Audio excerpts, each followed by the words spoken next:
யாருக்கு இந்த ராபோச்சனம் என்றால், யாரெல்லாம் பாவத்தின் அடிமைத்தனத்தில இருந்து விடுவிக்கப்பட்டிருக்கிறார்களோ.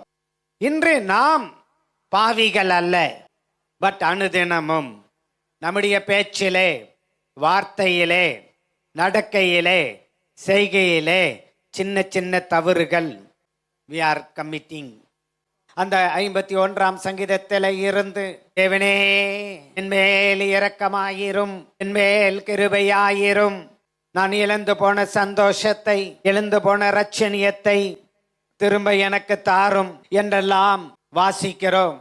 யாரெல்லாம் இந்த ராபோச்சனத்திலே பங்கு பெற வந்திருக்கிறோமோ, தேவனிடத்திலே மன்றாடி இரக்கத்தை பெற்றுக்கொண்டு இந்த திருவிருந்திலே பங்கு பெறும்படியான ஒரு பாக்கியத்தை, ஒரு ஸ்லாக்கியத்தை தேவன் ஒவ்வொருவருக்கும் தந்தருளிருக்கிறார்.